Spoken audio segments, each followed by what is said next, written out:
Myanmar tourism industry has become booming for a year due to changes in many sectors introduced by the current government led by President Thein Sein.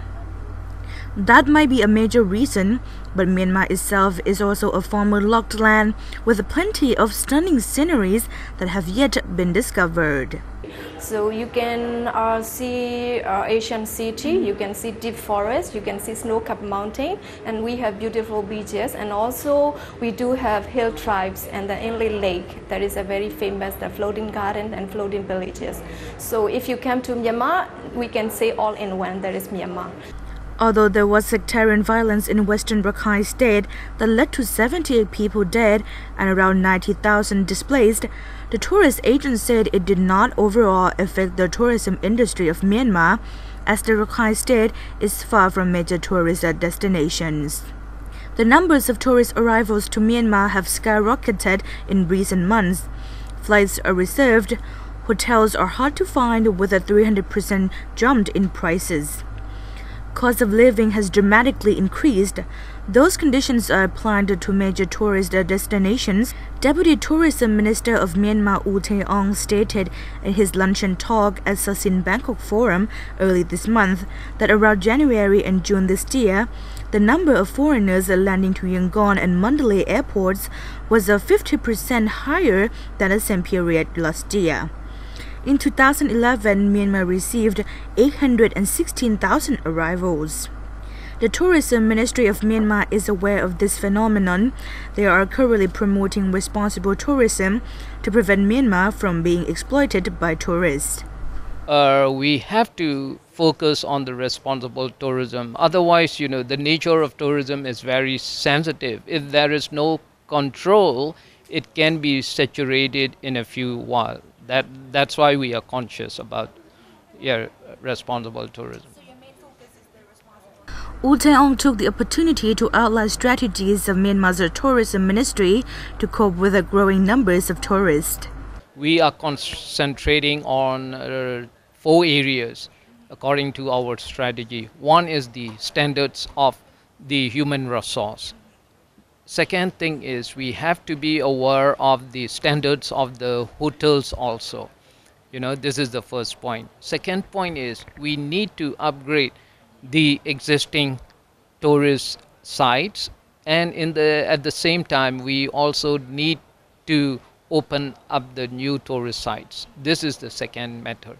The third thing is we need to upgrade the level of domestic transport. So these are the things that we need to be focused on. And the last but not least is we have to educate and convince the tourist guides to take care of the international visitors very friendly and very tactfully. Many parties have voiced that Myanmar is not yet ready to welcome a large numbers of tourists and business people that is expected to surge in the coming years due to poor infrastructure, lack of knowledge in tourism and hospitality management, and limited flights and accommodations. To solve high prices of hotel rooms, especially in Yangon, he urged hoteliers to look at their services and room prices, as high prices of room rates can distort the country's image. The Tourism Ministry also issues rules and regulations to owners of hotels not to charge unreasonable prices. The Deputy Minister revealed that there will be more foreign hotels coming back into Myanmar after they pulled back from the country because of the economic sanctions. Currently, there are around 25,000 hotels and guest houses across Myanmar. U Tae-ong said the Shangri-La Hotel Group is now constructing 240 rooms, and the Echo Group and Obero from India are interested in developing hotel projects in Myanmar. Around 200 to 300 hotel rooms can be expected in major cities of Myanmar in the near future. Moreover, the project of building the new international airport Hanthavadi, about 50 kilometers from Yangon near the city of Bago, to support an influx of tourists to Yangon will be resumed next year after being halted subsequently since 2001. It is scheduled to be finished in 2016. U Tae-ong added that Yangon International Airport could be turned into domestic airport. As tourism industry is currently one of the major industry for Myanmar, the country aims to see collaboration from neighboring countries in developing the fast-growing industry. This is what we call is one of the main priority areas. One of the priority areas that we are going to develop tourism. We cannot stand alone for the development of tourism. So in the future, we all are connected. Connectivity is very important, not only for tourism but also for trading and also investment. So that's why we are concentrating on this chapter with our member countries. Wu Tae-ong expressed the willingness of the country to join the single visa if the Greater Mekong region countries or ASEAN bloc plan to adopt one.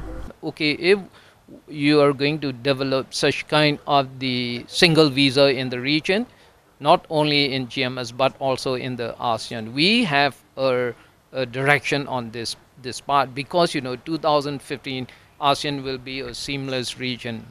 That's why everybody has to do the things that's going to be happen.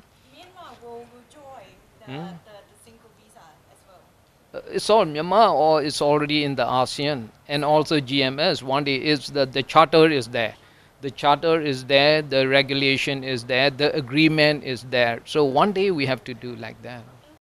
Deputy Tourism Minister projected the growth of Myanmar by 50% by air this year, but the growth for the whole country will remain at around 3.14%. He expected tourist arrivals by air at around 600,000. Myanmar is definitely trying to catch up with other ASEAN countries in terms of tourism. It may take so much time and effort, but in the near future, the country could top the list of a must-go destination. Audrey Tang Mi Sang reporting for ASEAN Newsroom.